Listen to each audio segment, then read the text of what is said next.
bienvenidos a los que estamos a la ponencia Entendiendo el cáncer de endometrio y de cérvix, enmarcada dentro del 19º Congreso Iberoamericano de Pacientes con Cáncer, organizado por GEPAC.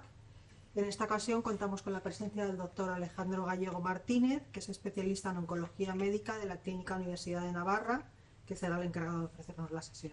Así que nada, muchas gracias. A mí me gustaría, si queréis, que os presentéis vosotros, ¿no? Y que me digáis qué interés, ¿no? Tenéis esta charla o que venís aquí a... Más que nada por orientar un poco. Yo os puedo contar muchas cosas, ¿no? De cérvix y endometrio, pero si tenéis más interés en alguna cosa, podemos focalizar más la charla en ese sentido. No sé si quieres, Vale, yo me llamo Sara, sí. A mí me llegó esto por la SEA, yo soy patólogo. Vale. ¿Eres patólogo? Vale, sí. Vale. Y... He metido un poco de patología, pero también podemos hablar algo. Y nada, dije, bueno, pues paso a Madrid y sí. ya está, ahí lo veo. ¿Y ves tumores de cérvix y endometrio en tu práctica habitual? Claro, es que yo veo toda la gine. Ah, fabuloso. ¿Y en qué hospital estás? En Talavera de la Reina. En Talavera de la Reina, vale. Vale. Fabuloso. Por aquí tenemos... Yo soy paciente de cáncer de endometrio, pero estoy precisamente en el tratamiento. Me hicieron cirugía, he terminado hace 4 semanas la quimioterapia y estoy pendiente de empezar ya la radioterapia, así que me interesa mucho porque estoy ahí metida, ¿no? Completamente inmersa. Yo soy su marido. Es su marido. Sí. Ese es el interés que tengo. Fabuloso. Yo creo que era repetidora, ¿no? El año pasado. Sí. Yo para las caras me acuerdo, nombres no, pero caras sí que... El año pasado estaba interesada en ovario y este año estoy interesada en cérvix. En cérvix, vale. Sí. Vale. Igual. Bueno, ¿algún interés particular? Sí. ¿Algún interés particular? Cérvix, VPH, VPH, vale. etcétera. Ah, vale, ya me acuerdo de alguna pregunta del año pasado. ¿Que vienes de La Mancha, puede que sea? No, de aquí de Madrid. ¿De aquí de Madrid? Vale. Entonces, Tuve alguna pregunta el año pasado, ¿no? Que había una representante de pacientes, yo creo de La Mancha, ¿no? Que estuvo preguntando. Ya saco. Ah, la saco. Vale. Bueno, pues vamos a empezar, si os parece. Bueno, estos son mis conflictos de interés, que son siempre lo ponemos, ¿no? En todas las charlas. Y esto es la incidencia del cáncer en España. Todos los años SEOM, que es la Sociedad Española de Oncología Médica, saca unas cifras donde estima los casos de cáncer que hay en España cada año. Y si nos fijamos en las cifras de este año, cuando hablamos de nuevos casos de cáncer de cérvix uterino, son más de 2.200 y nuevos casos de cáncer de endometrio son 7.300 en España, en el año 2024. Esto obviamente es una estimación que hacen. Y luego esto es un dato que es muy importante también, que es la prevalencia. ¿Qué significa la prevalencia? La prevalencia es todas las pacientes que han sido diagnosticados de este cáncer, estén ahora en el momento actual, o haya sido o tengan un antecedente de este tipo de cáncer. Y podéis fijaros que en España, en el año 2020, había casi 40.000 pacientes que tenían o habían tenido un cáncer de cérvix, y había más de 80.000 pacientes que tenían o habían tenido un antecedente de un cáncer de endometrio. El cáncer de endometrio, la edad habitual de presentación suele ser aproximadamente los 65 años. Vemos que por debajo de los 50 años es una patología que se puede diagnosticar, pero que es poco habitual. Y lo que llama la atención es que la incidencia está aumentando. Esas son las cifras del cáncer en España de SEOM, publicadas en el año 2017, y os podéis fijar que la incidencia de cáncer de endometrio era de 5.500 pacientes. Estamos hablando de 2.000 pacientes más. Y cuando nos vamos a la tasa de incidencia, que esto es una cosa que se hace, ¿no?, para estimar en función de la población, ajustado a la edad también de las pacientes y al crecimiento de la población, podemos ver que cuando comparamos del año 2014 a 2024, la tasa estimada de incidencia de cáncer de endometrio está subiendo también. Y esto pasa a nivel de todo el mundo. Fijaros que si bien no, en España el diagnóstico de casos de cáncer de endometrio es únicamente de 7.000, a lo largo del mundo, en el año 2020, había casi 420.000 mujeres que habían sido diagnosticadas de cáncer de endometrio. Y podemos ver que, al igual que en España la tendencia es ascendente, pasa lo mismo, por ejemplo, en Estados Unidos. Fijaros que en el año 2022, 65.000 pacientes en Estados Unidos habían sido diagnosticadas de cáncer de endometrio, y la proyección que nos dan es que para el año 2030, 8 años después, se va a duplicar el número de pacientes con cáncer de endometrio, más de 120.000. ¿Y esto qué es debido? Esto es debido a una serie de factores de riesgo, pero principalmente se cree que este aumento de incidencia es debido a la obesidad. Sabemos que hay una serie de factores de riesgo, que son factores de riesgo evitables, muchos ellos, ¿no? El exceso de peso, una dieta pobre, quiere decir una dieta rica en grasas, y también la actividad física. Todos estos son factores de riesgo también para el cáncer de endometrio. No quiere decir que todas las pacientes con cáncer de endometrio tengan estos factores de riesgo, pero son factores importantes. Y sabemos que en España las cifras de sobrepeso y obesidad son muy elevadas. En esta gráfica son datos del Instituto Nacional de Estadística y arriba podéis ver la obesidad. En la gráfica, en la barra en rojo son las mujeres, la barra en verde son los hombres. Fijaros que la tasa de obesidad en España es del 15%. El 15% de las mujeres en España tienen obesidad y el 16% de los hombres. Si nos vamos al sobrepeso, hablamos de que el 30% de las mujeres en España tienen sobrepeso y 44% de los hombres. Con lo cual, más de la mitad de la población española, más del 50% de las mujeres, tienen algún caso de sobrepeso u obesidad y más del 60% de los hombres igual. Y fijaros que no es únicamente el cáncer endometrio, hay 13 tipos de cánceres que se conozcan que están asociados con el sobrepeso y la obesidad. Hablamos del cáncer de mama en mujeres posmenopáusicas, hablamos de cánceres digestivos como el cáncer de colon, cáncer de páncreas, cáncer de estómago y también el cáncer de endometrio y el cáncer de ovario. Y como podéis ver, el aumento de incidencia de cáncer de endometrio probablemente sí que tenga que ver con este aumento del sobrepeso y la obesidad. A la izquierda podéis ver una gráfica en Estados Unidos. En el año 1990 podéis ver que la mayoría del país era raro, ¿no? En aquellos estados del país que superaban el 20% de tasas de obesidad en su población. Cuando nos vamos al año 2010, hay muchos estados en Estados Unidos que más del 30% de la población tienen obesidad. Y en España no pasa lo mismo, pero en España también vemos que es una tendencia ascendente. La estimación, al igual que hablábamos que aproximadamente el 15 y el 16% de los adultos en España tenían algún grado de obesidad en el año 2020, la estimación es que en el año 2035 este porcentaje suba al 37%. Con lo cual es un factor de riesgo claro del cáncer de endometrio y por eso está subiendo tanto la incidencia y los nuevos casos de cáncer de endometrio. Luego hay otros factores de riesgo. El otro factor de riesgo más importante que tenemos en cáncer de endometrio es la predisposición familiar. Sabemos que el 5 o 10% de los casos se deben a una herencia que conlleva un aumento de riesgo habitualmente llamado el síndrome de Lynch. El cáncer no se hereda, lo que se hereda es el aumento de riesgo de cáncer. Entonces hay pacientes que heredan unas alteraciones en unos genes, que son los genes del síndrome de Lynch, que aumentan el riesgo de cáncer de endometrio.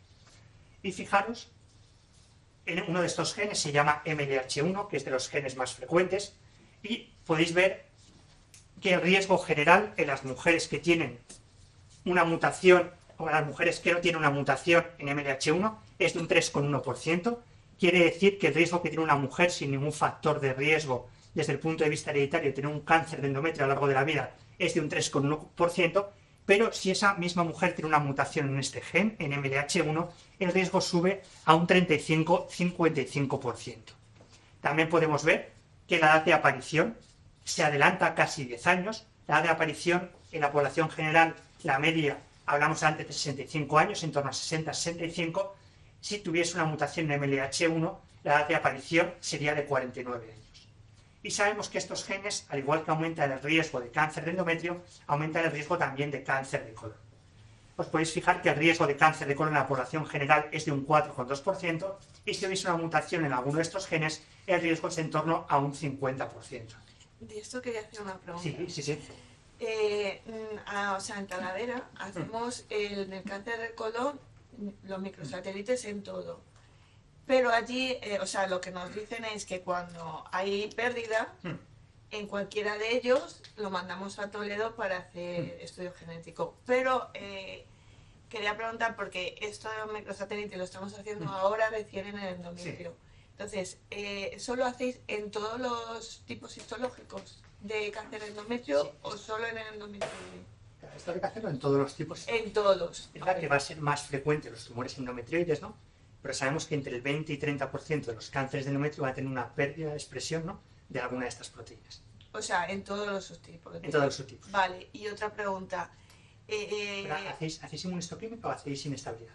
hacemos inmunohistoquímica Inmunohistoquímica, solo. vale. Pero en el cáncer de colon, cuando hay pérdida en una de las 4, o en las que sea, en Sí. cualquiera, mandamos a Toledo a hacer inestabilidad.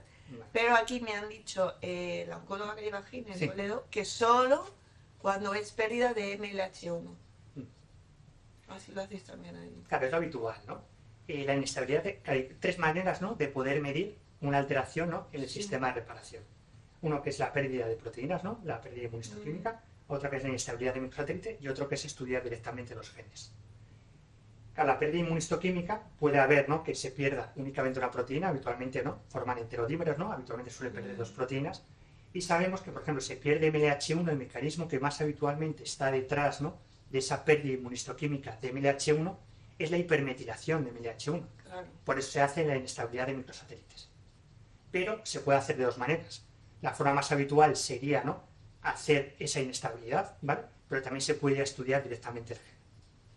Y si pierde, porque MLH1 y PMS2 van como en pareja. Sí, Entonces, si pierde PMS2 pero no pierde MLH1, eso no lo hacéis. No pido hipermetilación de... ya sabes que es raro, ¿eh?, que pasa eso. Ya, Es bastante raro. Sí. Pero sí, habitualmente pedir ese estudio del gen. También ahí pediría... Yo iría a estudiar directamente PMS2, en ese caso. Vale. No sé si yo lo puedo... ¿Esto es una pizarra o no? Sí, estaba mirando.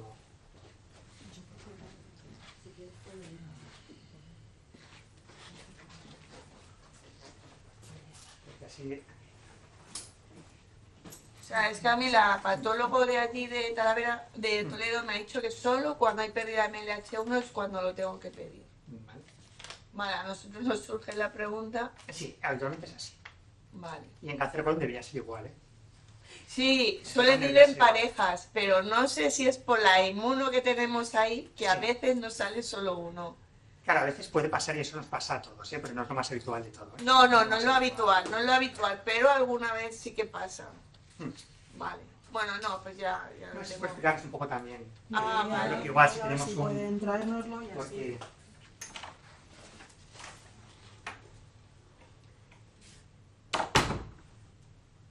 A ver si tenemos por aquí. Vale, esto nos estamos refiriendo a esto, ¿vale? Sí. Nosotros cuando tenemos un cáncer de endometrio, el cáncer de endometrio lo podemos clasificar desde diferentes puntos de vista, ¿vale? Uno es la histología. ¿Eso qué quiere decir? Nosotros cuando hacemos una biopsia, cualquier tipo de cáncer, el patólogo lo que hace es lo mirar al microscopio. Y las células tienen una serie de características, ¿no?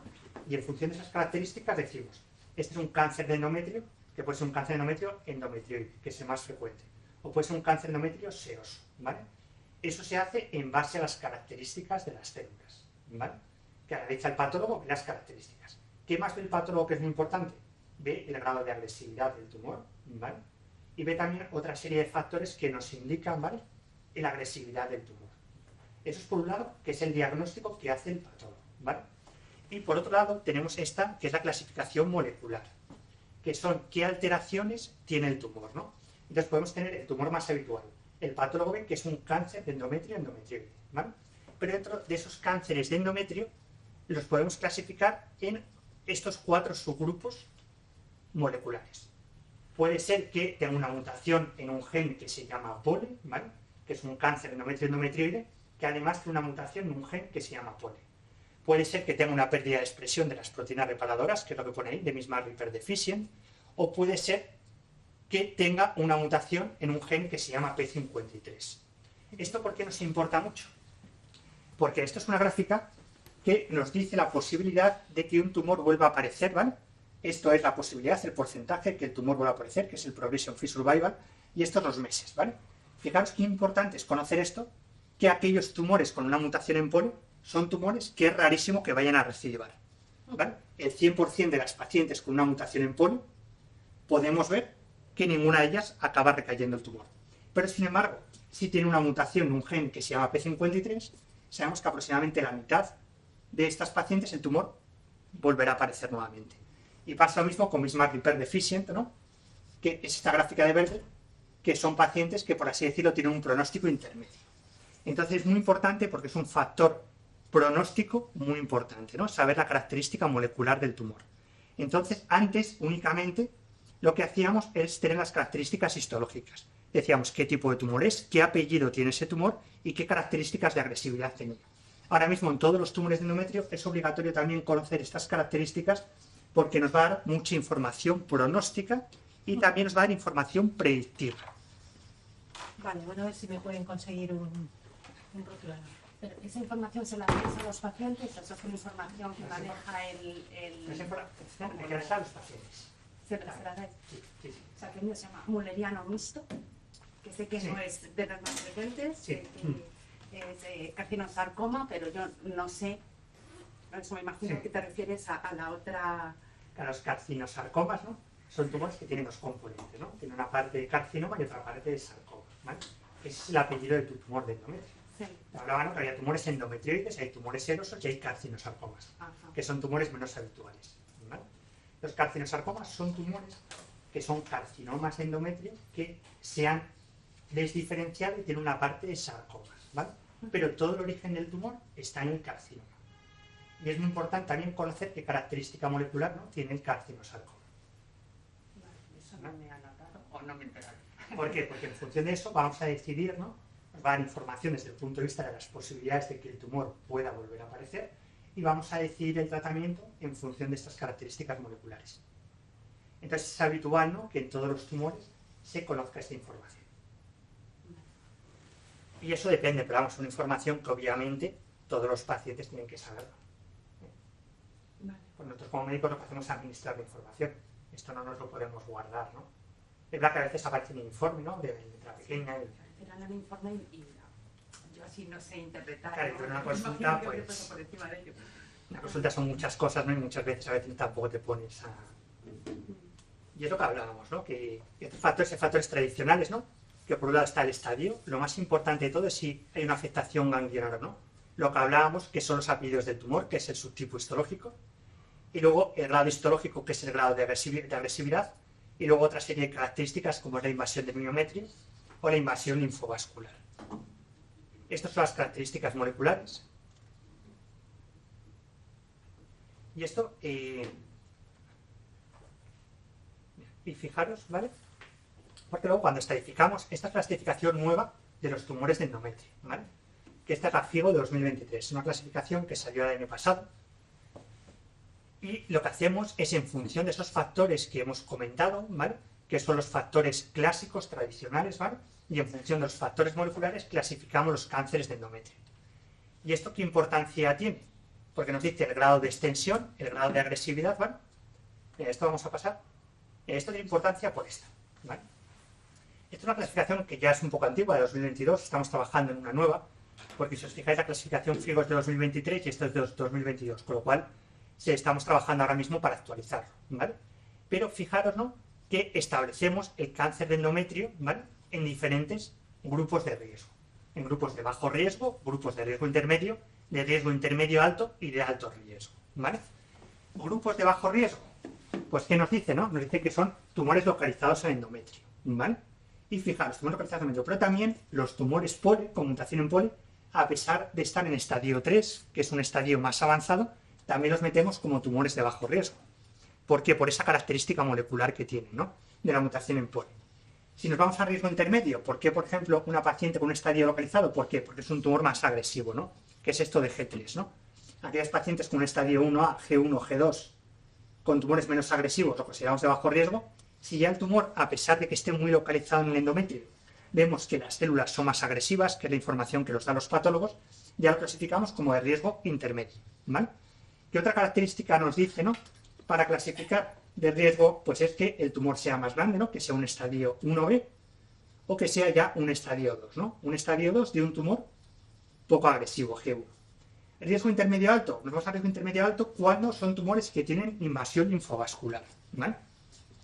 ¿Qué significa la invasión linfovascular? Significa cuando vemos en los vasos linfáticos y los vasos sanguíneos cercanos al tumor que hay invasión por células tumorales, ¿vale? Entonces eso lo consideramos, ¿no?, a pesar de que sea un tumor en estadio 1 de tipo endometrioide de cualquier grado, si vemos que hay una invasión linfovascular, nos dice que es un tumor más agresivo y ya lo clasificamos como un riesgo intermedio alto, ¿vale? Nos pasa lo mismo, ¿no?, ya con tumores estadio 2, G2, G3, ¿vale? Y luego, de alto riesgo, son aquellos tumores, ¿vale? Y fijaros qué importante es el P53 mutado, esta característica, ¿no?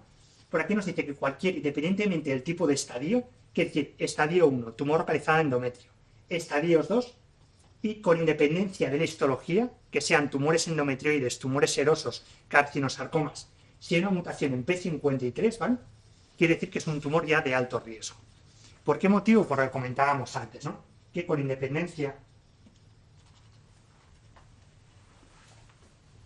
Por eso es tan importante la clasificación molecular, ¿no? Porque sabemos que este es uno de los principales factores de mal pronóstico, tener un P53 mutado, ¿vale? Que es lo mismo que esto. Entonces, sabemos, ¿no?, que con independencia del estadio y de la histología, si hay una característica de P53, la probabilidad de que el tumor pueda volver a aparecer, ¿vale?, es elevada. Y con POLE pasa lo contrario. A pesar de que sea un estadio 3, quiere decir que sea un tumor localizado en endometrio que tiene ganglios afectos, sabemos que son tumores de un excelente buen pronóstico. Por eso es fundamental hacer en todos los pacientes esta clasificación molecular. Por eso es tan importante. Y alto riesgo lo mismo, ¿no? Ya hablamos, ¿no?, también histologías, ¿no? Y los carcinosarcomas son tumores agresivos, ¿vale? Por eso los metemos. También la clasificación de alto riesgo. Es verdad que luego hay carcinosarcomas de todo tipo, ¿no? Pero habitualmente, cuando hablamos de carcinosarcomas, los metemos como tumores de alto riesgo siempre. Con independencia de que estén Con independencia. en Sí. el endometrio y que no hayan...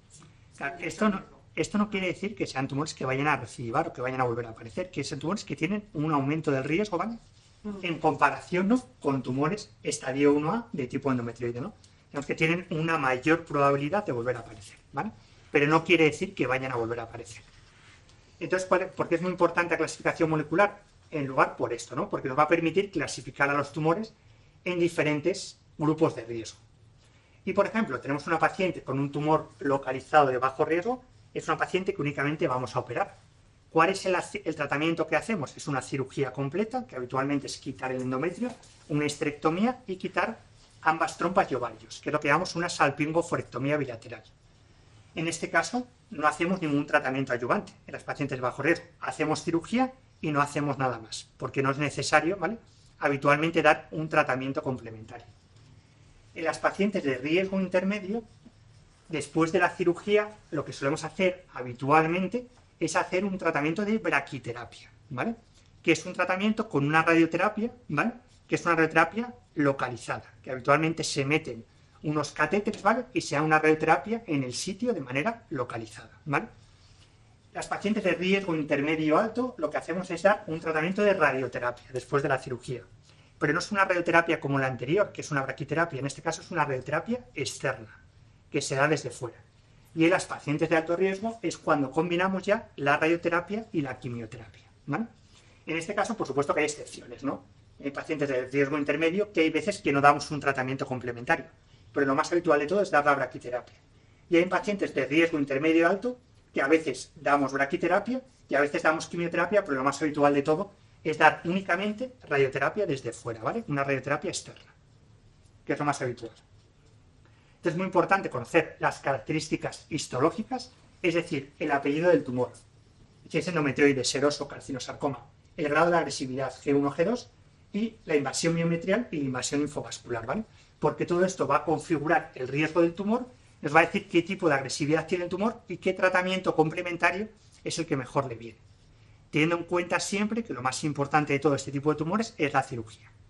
Una histerectomía, quitar trompas y ovarios, ¿vale? Y luego también habitualmente se hace una evaluación ganglionar, ¿vale?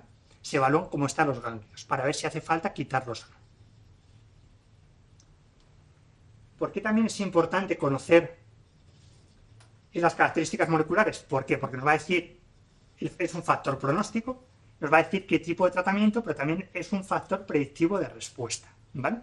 En aquellas pacientes que hablábamos que era el 20 y 30%, que tienen esta característica, que tiene una pérdida de expresión de proteínas reparadoras, sabemos que la mayoría de estos casos son tumores que no son de origen hereditario, pero que hay un 5 o 10% que son de origen hereditario. ¿Eso qué importancia tiene? Tiene mucha importancia en primer lugar para la paciente, ¿no? Porque tenemos una paciente con un cáncer de endometrio que si tuviese un tumor de origen hereditario, una vez que esté curada del tumor de endometrio, no hay que perder de vista el cáncer de colon. ¿Por qué? Porque hablamos de un riesgo de un 50% a lo largo de la vida de cáncer de colon, ¿vale? Entonces una paciente que además de ese seguimiento después del cáncer de endometrio, tenemos que hacer un seguimiento de un cáncer de colon después.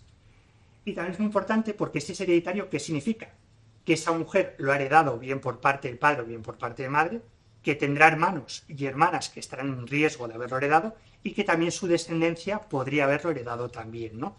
Por eso es muy importante en todas las pacientes con un cáncer endometrio conocer estas características porque es un factor pronóstico, es un factor también que nos puede decir, ¿no?, si el tumor es hereditario o no. Y luego también sabemos que estas pacientes con una pérdida de expresión de las proteínas reparadoras es un factor predictivo de buena respuesta a inmunoterapia, ¿vale? Sabemos que este subgrupo de pacientes, si las tratamos con inmunoterapia, van a tener una mayor probabilidad de respuesta. Estos son estudios que se hacen en pacientes que tienen ya el tumor más avanzado, ¿vale? Que el tumor, aparte del endometrio, está en otros sitios. Y fijaros qué diferencia hay cuando damos un fármaco de inmunoterapia. En aquellas pacientes que tienen una pérdida de las proteínas reparadoras, la probabilidad de que la paciente responda, que el tumor mejore, es de un 45%, ¿vale? Y la probabilidad en una paciente misma repair proficient, que no tiene esta característica, es de un 15% únicamente. Esto es la tasa de respuesta, esto es la probabilidad de que el tumor mejore, ¿vale? Nosotros, la respuesta en oncología, hablamos que el tumor mejore, pero puede ser que el tumor esté quieto, ¿vale? Y que no se reduzca de tamaño. Esto es únicamente, ¿vale?, la tasa de respuestas que podéis ver, ¿no?, que es 3 veces más en el caso de que haya esta característica de misma repair deficient, ¿vale? Esto es nuevamente la clasificación de la FIGO. La clasificación de la FIGO, pues bueno, nos recomienda que siempre, ¿no?, hay que saber la clasificación molecular para ponerlo de esta manera, ¿no?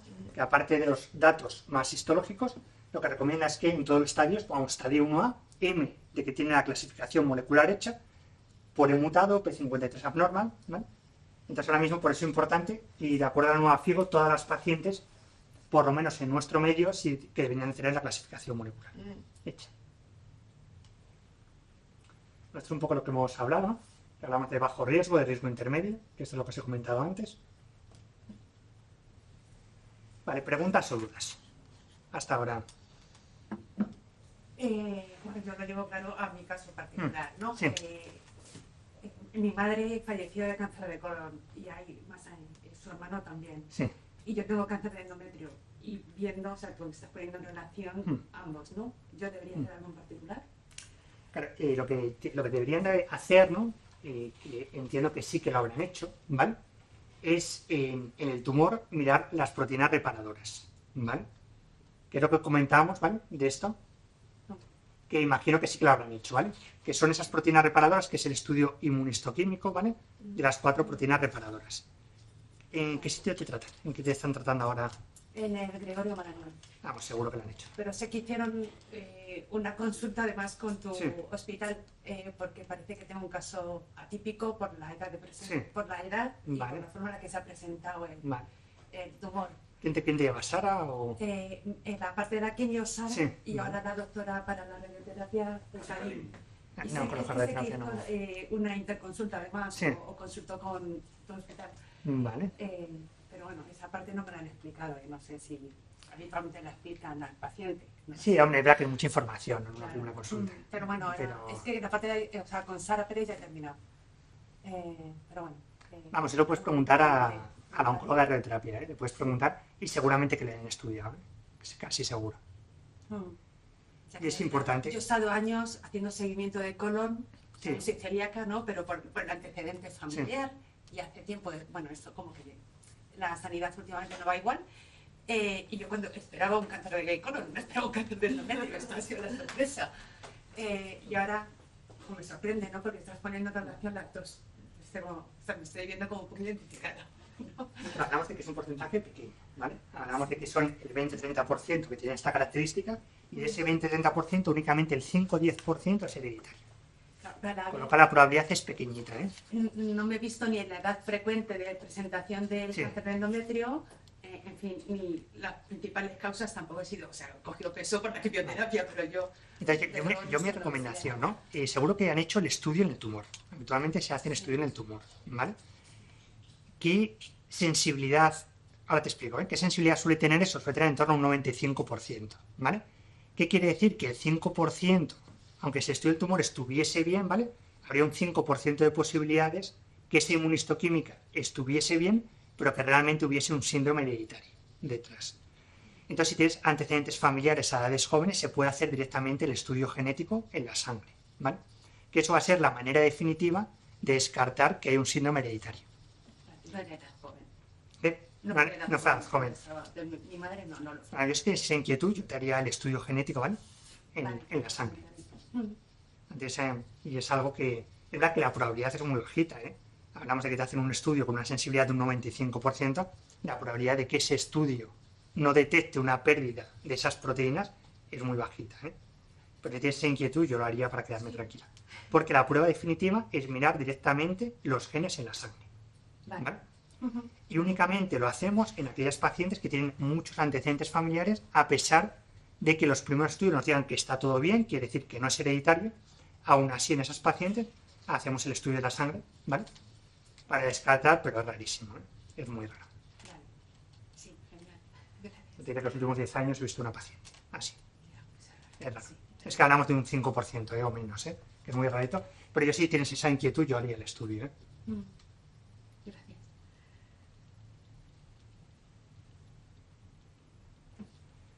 Vale, esto es lo que comentábamos antes, tratamiento.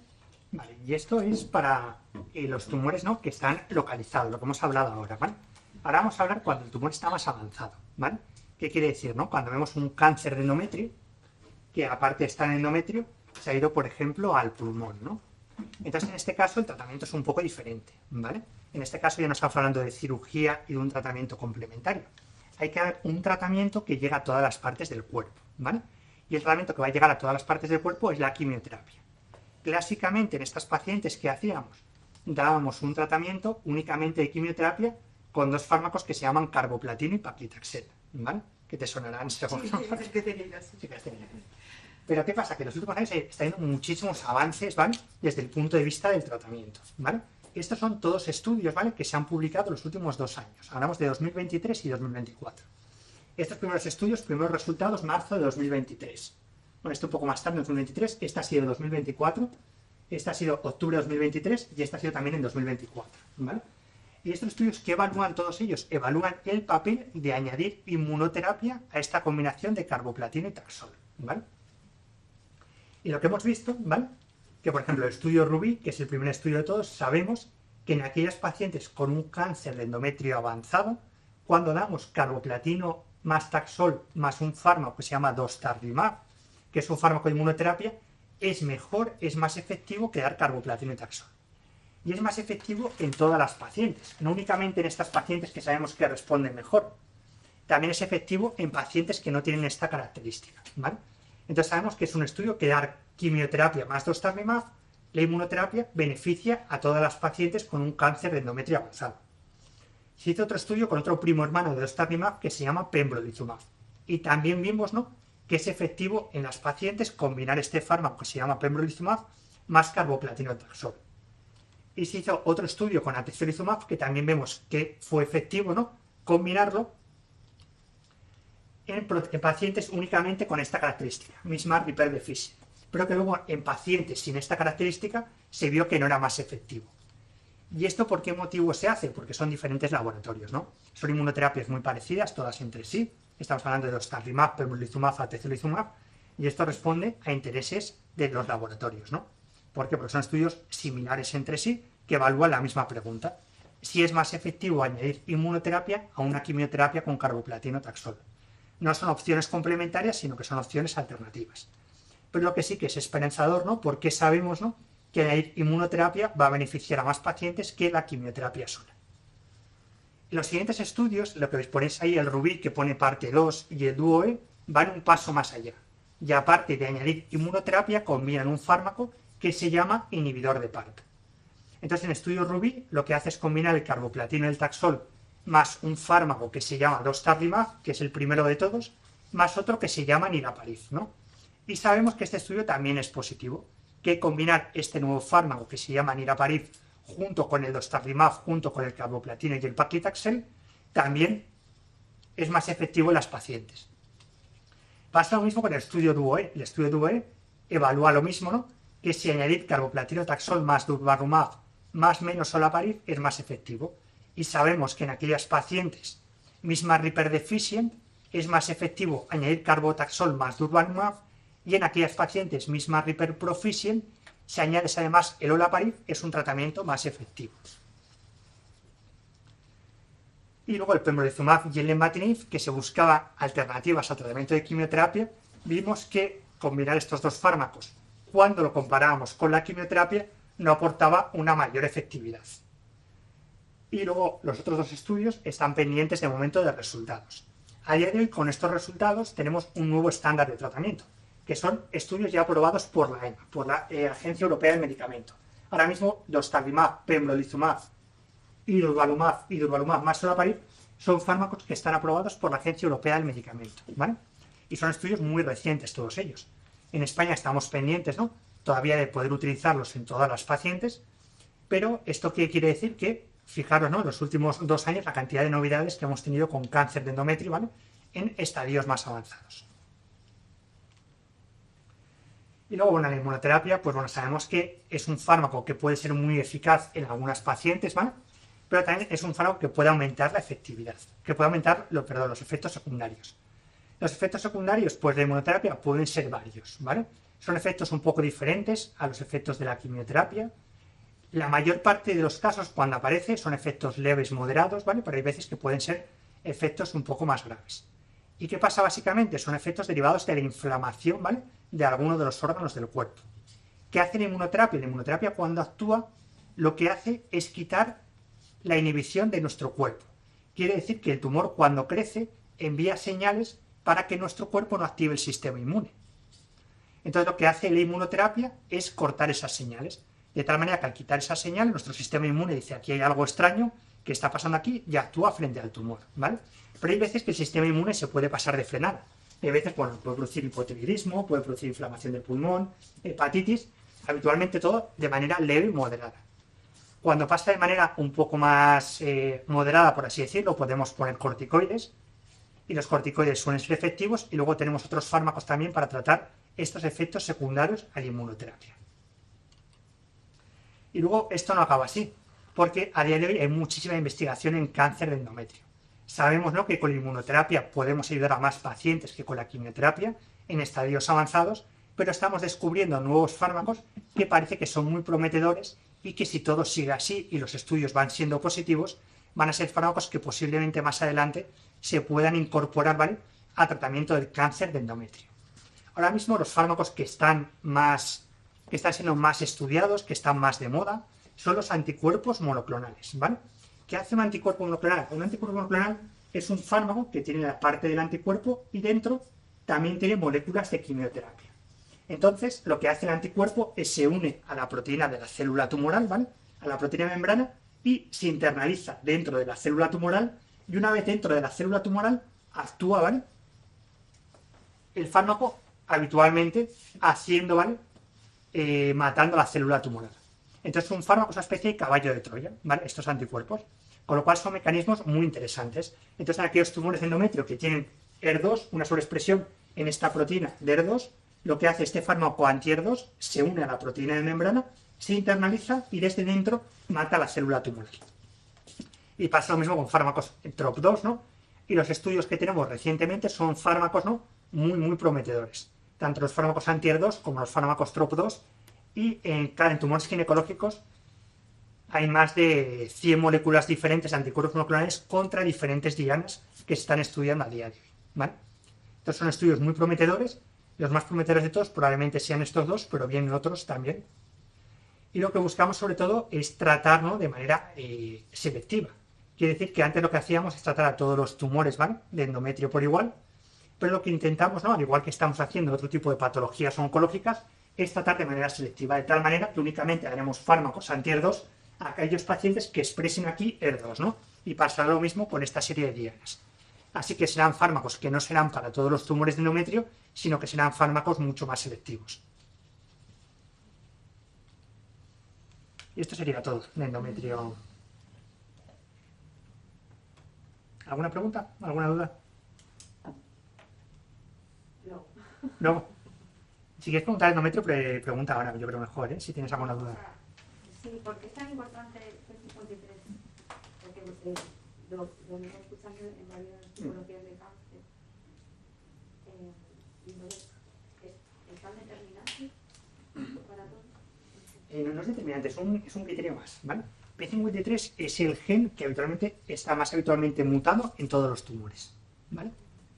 Los tumores habitualmente, muchos de ellos tienen una mutación en P53. Pero hay algunos tumores, ¿no?, que también nos da más información ese P53. Entonces es importante para tomar decisiones acerca del tratamiento, ¿vale?, y para conocer mejor cuál puede ser la evolución del tumor. Pero vamos, es un factor más, no es un factor determinante. ¿Y HER2? HER2. Sí. HER2 es un factor también, a día de hoy, ¿no? La aplicabilidad que tiene HER2 para tumores localizados en cáncer de endometrio ahora mismo no tiene, ¿no?, una clara aplicabilidad, pero para tumores en estadios más avanzados que no responden bien al tratamiento habitual, sí que tenemos estudios, ¿vale?, que sabemos que son tumores que responden muy bien a fármacos anti-HER2. Entonces ahora mismo la sobreexpresión de HER2 tiene una utilidad terapéutica, ¿vale?, en aquellas pacientes con tumores de endometrio avanzados, en las cuales el tratamiento inicial no ha sido todo lo efectivo que nos gustaría. Es la aplicabilidad que tiene HER2. Porque hay un fármaco muy bueno que se llama el trastuzumab deruxtecan, ¿vale?, que sabemos, ¿no?, que en algunas pacientes puede ser especialmente efectivo. Sí, o sea, yo me he llevado a otro tipo de cáncer, no solamente endometrio, pero, o sea, que ves que está, claro, esto es un puzzle, en el momento que una pieza, pues, sí, pero es más luego de aplicación terapéutica, ¿no? Es aplicación terapéutica a día de hoy. Lo que estamos viendo, ¿no?, es que muchas veces los nuevos ensayos, los ensayos fase 1, no van a tratar concretamente, ¿no? No son ensayos únicamente cáncer de endometrio, son ensayos para tumores que tienen sobreexpresión de HER2, ¿no? Entonces son ensayos que incluyen tumores de ovario, tumores de cervix, tumores de endometrio, ¿no? Porque lo importante no es tanto la característica histológica del tumor, el tipo de célula, sino la sobreexpresión, ¿vale?, de esa proteína de membrana, del HER2. Entonces, pues bueno, en el futuro, pues igual los tumores ya no los tratamos tanto por histología, sino los tratamos más, ¿no?, por las características que tiene el tumor.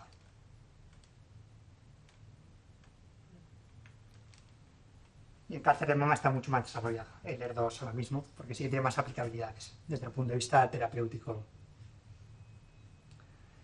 El cáncer de cervix. El cáncer de cervix es un escenario completamente diferente al cáncer de endometrio. Si hablábamos antes que la edad media del diagnóstico del cáncer de endometrio es entre los 60 y 65 años, la edad media del diagnóstico del cáncer de cervix es entre los 30 y los 34 años. Esta es estadística de Reino Unido, es una estadística que es bastante completa, por eso me gusta hacer referencia a ella, porque en España es verdad que tampoco tenemos tan claro la edad media de incidencia del cáncer de cervix. Si bien, ¿no?, en los países como en España, países europeos, ¿no?, la incidencia del cáncer de cervix es reducida, sabemos que en países en vías de desarrollo es un tumor que es una incidencia muy superior a la de nuestro entorno, siendo el segundo tumor más frecuente en mujeres tras el cáncer de mama. Fijaros la incidencia en nuevos casos, ¿no?, cuando vamos a países, ¿no?, que es la gráfica en azul, cuando vamos a continentes como Asia, como África, ¿no?, que es una incidencia muy llamativa, ¿no?, en comparación con Europa o con Norteamérica. Además, en algunos países es la primera causa de mortalidad en mujeres entre los 35 y los 45 años de edad. Fijaros, en el año 2020, el número de mujeres que falleció por cáncer de cervix en el mundo fue casi 350.000 mujeres. Y la mayoría de ellas mujeres en edad joven. ¿Y por qué esto es terrible? ¿Por qué? Porque es una enfermedad que en la mayoría de los casos podría ser prevenible, ¿vale? Estamos hablando de 350.000 mujeres fallecidas y la mayoría podría ser prevenible. ¿Por qué motivo? Porque la mayoría de los cánceres de cervix, para desarrollarse y para crecer, necesitan, ¿no?, tener una infección precursora por el virus del papiloma humano. La mayoría de los cánceres de cervix sin infección por el virus del papiloma nunca se llegarían a desarrollar. El intervalo medio entre infección por el virus del papiloma y el diagnóstico del cáncer de cervix es superior a los 10 años, ¿vale? Con lo cual, hay dos partes muy importantes en el cáncer de cervix. Uno, que va a ser la prevención primaria, que va a ser la vacunación contra el virus del papiloma humano, y en aquellas pacientes que ya tengan infección por el virus del papiloma humano, va a ser muy importante hacer un seguimiento adecuado. ¿Por qué? Porque hay una serie de lesiones precursoras, ¿vale? Las pacientes no pasan de la infección por virus del papiloma humano al cáncer de cervix invasivo. Hay una serie de lesiones precursoras, ¿vale?, que podemos detectar mediante un seguimiento. Y hay muchos cánceres relacionados con el virus del papiloma humano, no es el cáncer de cervix. Sabemos que hay cánceres de orofaringe, cánceres de vulva, ¿vale? Cánceres anales que se relacionan también con el virus del papiloma humano. Y el virus del papiloma humano lo componen varios serotipos, ¿vale? Los más habituales de todos son el 16 y el 18. Aquí podéis ver diferentes tipos de cánceres de cervix, ¿vale? Aquí está el total, casi 9.000 casos, y aquí podéis ver la contribución del serotipo del virus del papiloma humano. Pues nos podemos fijar, ¿no?, que el 70% de los casos se producen por el virus del papiloma humano 16 y 18. Pero luego hay también otros serotipos, como el 31, el 33, el 45. ¿Y eso por qué es importante? ¿Por qué? Porque la vacunación, ¿vale?, evita la infección por los virus más prevalentes, ¿vale? Las 3 vacunas han demostrado tener una alta capacidad inmunogénica con unas tasas de seroconversión próximas al 100% frente a los tipos cubiertos. Y fijaros en la vacuna nonavalente, que es la que ponemos a día de hoy. Cubre la mayoría de serotipos, ¿vale? Si vamos a los serotipos que producen la mayoría de cánceres de cervix por infección del virus del papiloma humano, la vacuna nonavalente cubre la mayoría de ellos, ¿vale? Y cuando se dan en edad joven, ¿no?, antes del inicio de las relaciones sexuales, sabemos que la tasa de seroconversión es casi cercana al 100%. Quiere decir que evita la mayoría de los casos de infección por virus del papiloma. Y esta es la terrible realidad que tenemos también en España. ¿Cuál es la estimación de nuevos casos de esta enfermedad prevenible, la mayoría de ellos? De 2.200. Y fijaros, ¿no?, que si lo comparamos con el año 2019, 5 años atrás, la incidencia era muy similar, ¿vale? Era casi de 2.000 casos. Pasa lo mismo con los fallecimientos. Los fallecimientos por cáncer de cervix, cuando comparamos el año 2007 con el año 2022, los fallecimientos son prácticamente el mismo número de pacientes, ¿no? En torno a 650, 700 pacientes en España. Y esto, como no tomemos medidas, ¿qué va a pasar? Que en los próximos 10 años más de 20.000 pacientes van a ser diagnosticadas de cáncer de cervix únicamente en nuestro país y desgraciadamente fallecerán más de 6.000 pacientes en los próximos 10 años. ¿Y qué realidad tenemos en España? Que a día de hoy la vacunación cada vez se está extendiendo más. La tasa de vacunación contra el virus del papiloma humano, según datos del Instituto Nacional de Estadística en el año 2022, fue del 80%, ¿vale? Cuando vas a ver esos datos y los ves en función de las comunidades autónomas, llama la atención que en comunidades como Canarias esta tasa de vacunación no llegó al 65%, con lo cual la cobertura todavía sigue siendo insuficiente en nuestro país. No puede ser que a día de hoy, ¿no?, el 20% de las mujeres en España se sigan sin vacunar del virus del papiloma humano. Hace 10 años, cuando ves estas mismas estadísticas del Instituto Nacional de Estadística, la tasa de vacunación era cercana al 60%. Y no hay que perder de vista lo que decíamos, que la media, ¿no?, entre la infección del virus del papiloma humano y la aparición del cáncer de cervix se estima aproximadamente que es de 10 años, ¿no? Entonces es importante en aquellas pacientes, ¿no?, que no se habían vacunado o que se habían vacunado hace 10 años con una vacuna que podría ser, ¿no?, las vacunas que teníamos disponibles hace muchos años, que eran la bivalente y la cuatrivalente, que podéis ver que cubren menos serotipos, ¿vale? Es importante en esos pacientes seguir haciendo un seguimiento, ¿vale?, y un cribado adecuado para detectar, ¿no?, las enfermedades, las lesiones previas al diagnóstico del cáncer de cervix. ¿Preguntas o dudas? Que estás muy interesada, ¿no?, en el tema de prevención y de... Sí, ¿qué pasaría con mujeres o hombres? En este caso, ¿no?, porque también se estaba vacunando ya Ahora sí. a chicos. Antes no, ¿eh?, cual era tremendo, ¿no? Claro. Entonces, que ya se han infectado y la vacunación es posterior. Entiendo que solamente cubre con el que no te has infectado, con el que no te has infectado. El otro ya sigue su curso, ¿no? El otro ya sigue su curso, ¿vale? Ahora lo que nos dice la Comunidad de Madrid, la vacunación es todos los hombres y mujeres por debajo de los 18, luego hay una serie de grupos de riesgo, ¿no?, que sí que se permite. ¿Y por qué motivo se hace esto, no? Porque aquí se evaluó también la coste-efectividad de la vacuna, ¿vale? Tú puedes vacunar a una persona que ya ha sido infectada, por ejemplo, con 30 años de edad, la puedes seguir vacunando, pero la efectividad de la vacuna será menor, ¿vale? Obviamente va a proteger por otros serotipos, ¿no?, los cuales no tengan la infección, pero la efectividad va a ser menor de la vacuna. Y cuando decimos menor, ¿qué porcentaje o eso depende? Eso depende de los estudios, ¿vale? Pero hablamos en torno a un 60%, si no me equivoco, de tasas de seroconversión. ¿Por qué? Porque son personas, ¿no?, que ya han sido expuestas, ¿vale?, a la infección por el virus. Entonces lo ideal de todo para que la vacuna sea 100% efectiva es hacerlo en hombres y en mujeres que todavía no han estado expuestas a la infección por el virus.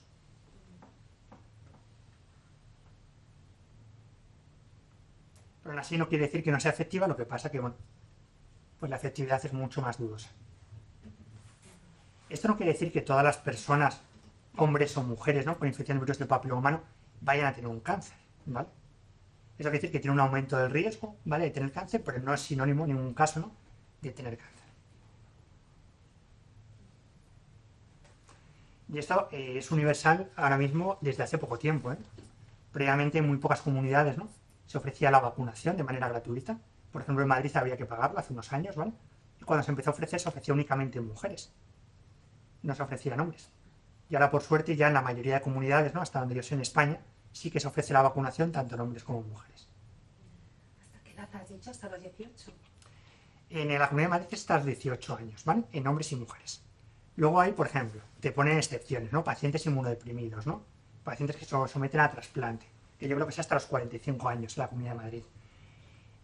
Hombres o mujeres, ¿no?, que tienen relaciones, ¿no?, homosexuales, también hasta los 26 años. Hombres o mujeres que ejercen la prostitución hasta los 26 años, ¿no? Hay una serie de excepciones, ¿no?, dentro de la vacunación, pero en general es hombres y mujeres hasta los 18 años.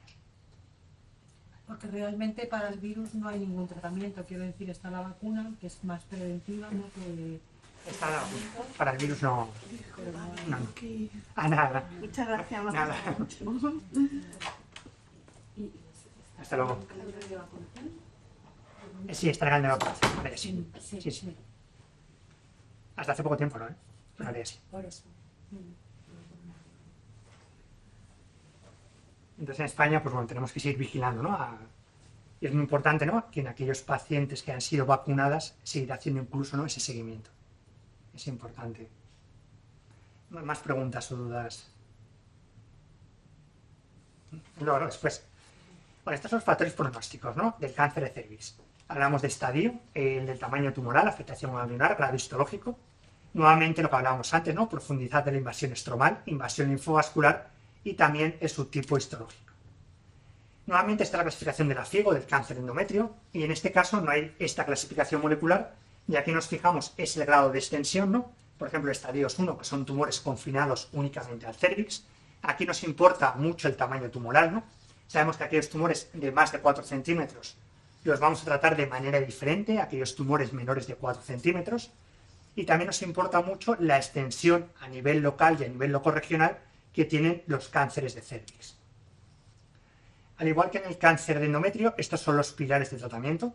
Tenemos nuevamente la cirugía, la radioterapia y en algunas pacientes con tumores de más alto riesgo, también la quimioterapia. Por ejemplo, en pacientes con tumores muy localizados, ¿no?, que son pacientes que vemos que tienen un cáncer de cérvix muy localizado a nivel de cuello uterino, pues aquí únicamente hay veces que en algunos casos con hacer una conización, quiere decir con quitar únicamente una parte del cérvix, que es lo que llamamos un cono, puede ser un tratamiento suficiente. Cuando los tumores son un poco más avanzados, ¿no?, que podemos ver, ¿no?, que ya no son únicamente unas celulitas, que estas celulitas siguen estando únicamente en el cuello uterino, pero ya se ve que la extensión es mayor, aquí habitualmente lo que solemos hacer es una cirugía, que habitualmente suele ser hacer una histerectomía, ¿vale?, quitar el útero completo. Cuando el tumor está más avanzado, que hablamos, ¿no?, que este tumor podéis ver, ¿no?, que ya ha salido, ¿no?, por fuera del cuello uterino, que está probablemente infiltrando también a los parametrios. En este caso es cuando, aparte de un tratamiento de radioterapia, hacemos un tratamiento de quimioterapia complementaria, ¿vale? En estos casos, el tratamiento con cirugía no sería un tratamiento ideal. ¿Por qué? Porque si quitamos el útero con la cirugía, puedes ver que las células se han ido más allá del útero. Entonces, en estos casos es muy importante el tratamiento de radioterapia, que es un tratamiento también radical, ¿vale? Entonces, en este caso, el tratamiento sería de radioterapia con intención radical, combinado con la quimioterapia, que es una quimioterapia que se administra de manera semanal. Y luego tenemos muchas novedades también en cáncer de cérvix, ¿vale? Esto cuando la enfermedad está localmente avanzada. Han salido el año pasado 2 estudios, ¿vale? Y estos estudios hemos dicho que el tratamiento estándar en estas pacientes es dar la combinación de quimioterapia y radioterapia. Pues vimos en un estudio que se presentó el año pasado que dar un tratamiento de quimioterapia previo, ¿vale?, sí que ayuda y aporta una mayor efectividad.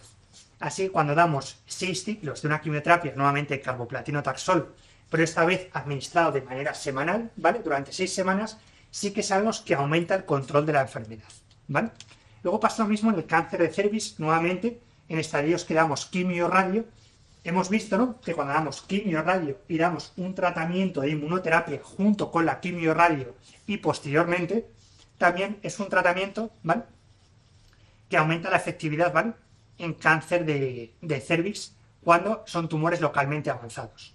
Con lo cual, a día de hoy, aparte de la quimioterapia, hemos visto que tenemos tratamientos que pueden aumentar la efectividad. Tenemos por un lado el tratamiento de quimioterapia previa a la quimioterapia.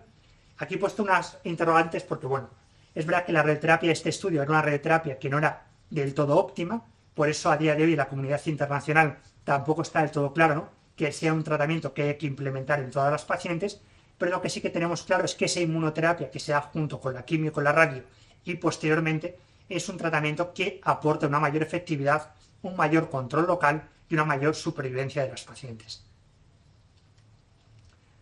¿Y qué pasa en aquellas pacientes que tienen tumores que ya están en otros sitios? Lo que hablábamos antes, ¿no?, que tenemos un cáncer de cervix que, aparte de estar localizado, hemos visto que hay alguna célula, por ejemplo, en el pulmón, ¿no?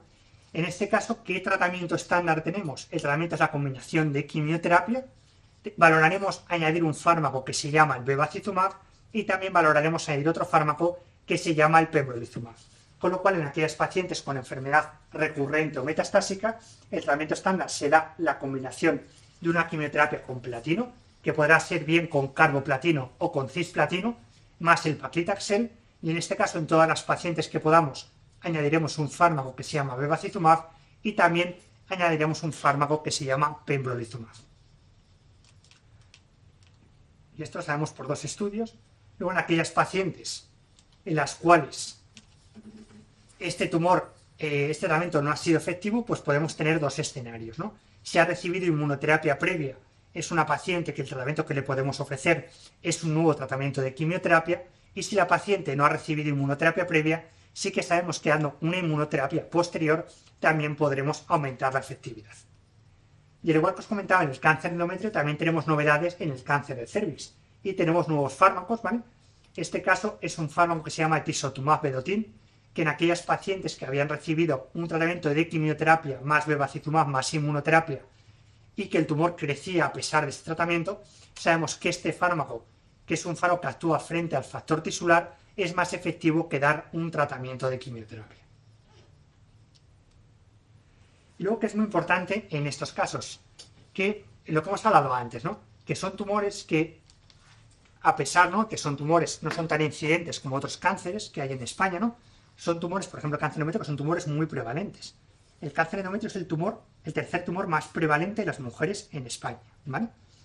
¿Qué tumor es más prevalente? El cáncer de mama y el cáncer de colon, pero después de cáncer de mama y colon, el tumor más prevalente es el cáncer endometrio. ¿Qué quiere decir? Que es un tumor que tiene una alta tasa de curación, ¿vale? Y que son muchas pacientes que, una vez superado el tratamiento, van a vivir con ese antecedente de cáncer de endometrio, ¿vale? Y sabemos que son pacientes que van a tener una serie de necesidades y efectos secundarios derivados del diagnóstico y derivado del tratamiento del cáncer de endometrio. Con lo cual es muy importante, o del cáncer de cervix, es muy importante atender esas necesidades y efectos secundarios, ¿vale? ¿Por qué hablamos de necesidades y efectos secundarios? Porque los efectos secundarios pueden ser algo que pasa después del tratamiento. Tú tienes un tratamiento que te produce un cansancio, ¿no? La quimioterapia te ha producido cansancio y es un efecto secundario del cansancio. Pero un diagnóstico y un tratamiento puede producir, ¿no?, que tengas un malestar emocional, ¿no?, que tengas una necesidad de ir a un psicólogo, ¿no?, o que tengas un problema para la reincorporación laboral, ¿no?, después de estar unos meses en tratamiento, que luego te cueste volver a tu vida habitual. Esas son una serie de necesidades que van a tener los supervivientes de cáncer, que también tenemos que prestar atención, ¿no? Con lo cual, no todo acaba con el tratamiento. En aquellas pacientes, ¿no?, con cáncer de cervix y endometrio, una vez que pasa el tratamiento, sabemos que hay una serie de necesidades y efectos secundarios que es muy importante prestar atención y tratar de la mejor manera posible. Y estos son algunos ejemplos, ¿no?, de lo que pasa después del tratamiento. Sabemos, ¿no?, que aquellas pacientes con cáncer, el grado de cansancio, el grado de astenia, en las pacientes con cáncer va entre el 60 y el 90%. Quiere decir que entre el 60 y el 90% de las pacientes que han sido diagnosticadas y tratadas de un cáncer han tenido en algún momento algún grado significativo de cansancio. Pasa lo mismo con el linfedema, la hinchazón de las piernas, la menopausia quirúrgica, la neuropatía periférica. Fijaros que son porcentajes muy elevados, ¿no? Por ejemplo, el linfedema en miembros inferiores, 5 o 10 años después del tratamiento, hasta el 20-25% de las mujeres, ¿vale?, tienen algún grado de linfedema. Pasa lo mismo con la disfunción sexual. Aproximadamente el 65% de las mujeres, ¿vale?, después de un diagnóstico y tratamiento del cáncer, tienen algún grado de disfunción sexual, que puede ser física, puede ser por el tratamiento quirúrgico, puede ser por la radioterapia, puede ser por efectos psicológicos también. Y luego efectos psicológicos. La verdad que la estadística es abrumadora, ¿no? Hasta el 40% de las pacientes han tenido algún grado de ansiedad y depresión. Entre un 10 y un 13% de los pacientes tratados de cáncer tienen algún grado de estrés postraumático. Entonces son cosas que tenemos que prestar atención incluso, o más importante aún, en pacientes que han finalizado el tratamiento. Luego sabemos que hay efectos financieros, sociales y laborales. Y luego también que, por supuesto, hay que vigilar el riesgo de recurrencia de nuevos cánceres y también trabajar en la promoción y la prevención de la salud. Y esto sería todo. Muchas gracias. Muchas gracias. Muchas gracias. Un poquito más rápido al final porque ya era la hora. Preguntas o dudas que tengáis. En el caso de dar positivo con VPH, tipología, o sea, una tipología de alto riesgo. Y bueno, ya, como ya, o sea, voy a mi caso, o sea, es decir, ya con una eliminación por el cáncer de ovario, de otros órganos, etcétera. Y entonces, a mí lo que me han dicho es que no, al eliminar cervix, pues la positividad puede ser en la zona genital, o sea, tal. Entonces, ¿qué pasa en estas zonas que ya no son cervix mismamente, sino que pueden darse pues en vulva, en vagina, etcétera? ¿Cuál sería el tratamiento? También depende un poco del grado, de extensión y todo esto, ¿no? Claro, por un lado, tener una infección por virus del papiloma humano, ¿vale?, no es igual a tener una enfermedad, que podemos entender, ¿vale? Esa infección de virus del papiloma humano puede pasar dos cosas, ¿no? Que produzca un cambio, ¿no?, en las células, ¿vale?, y que se produzca una lesión, ¿vale?, que esa lesión habrá que tratarla. Esa lesión puede ser previa al cáncer, puede ser una lesión preneoplásica o puede ser cáncer, ¿no? Pero en muchas mujeres, de hecho la mayoría de las mujeres que tienen una infección de virus del papiloma humano, nunca se llega a desarrollar, ¿vale?, ninguna lesión preneoplásica ni cáncer, ¿vale?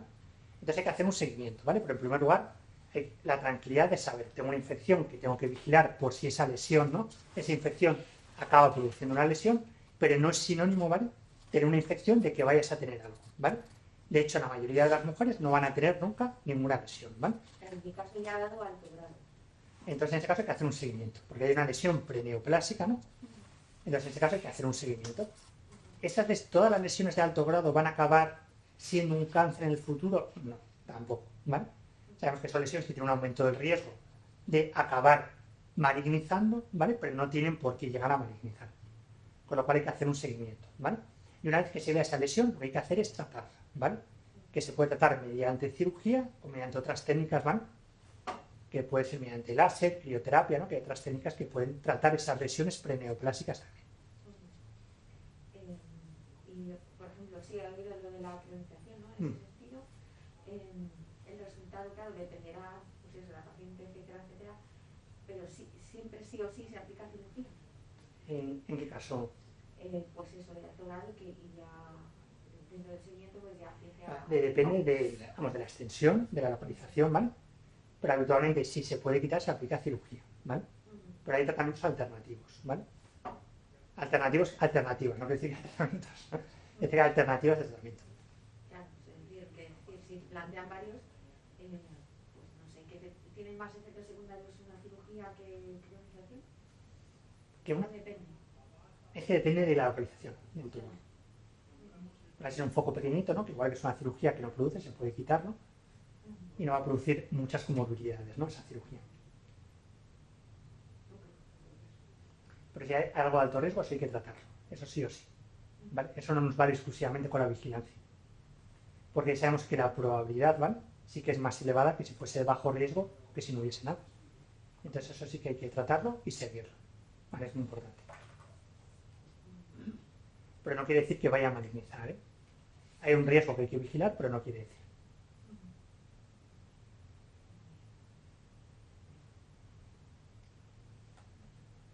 Pues nada, muchas gracias, la verdad que ha sido muy interesante. Ahí tenéis mi correo, ¿eh? Si os puedo ayudar en algo, ¿no? Y, pues sin problema, ¿eh? Me escribís un correo y me decís.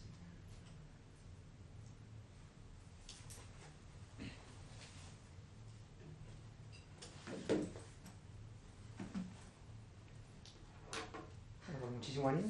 Muchas gracias. Que sé que no es nada fácil, ¿eh? Sí, sí, estoy ahí todavía como un poquito de estrés. ¿Tienes el tratamiento o ya se acabó el tratamiento? He terminado la quimioterapia y ya me he hecho la prueba, la simulación para empezar la radioterapia. Y estoy todavía con los efectos secundarios de la quimioterapia, con la neuropatía en pies, con la cabeza, ¿no? Con dificultades de atención, memoria y tal. O sea, un poco de todo, pero... Eso todo puede que vaya mejorando, ¿eh? Sí, Que vaya mejorando. eso espero. Sí, Lo de la neuropatía en pies mejorará, ¿no? Habitualmente sí. Bueno. Y ahora, Hay veces que mejora del todo, tarda meses, ¿eh? Cada vez. Tarda meses. Y hay veces que no acaba mejorando del todo, que se queda algo residual, ¿no? Bueno, en realidad me suspendieron el tratamiento previsto porque lo estaba llevando mal.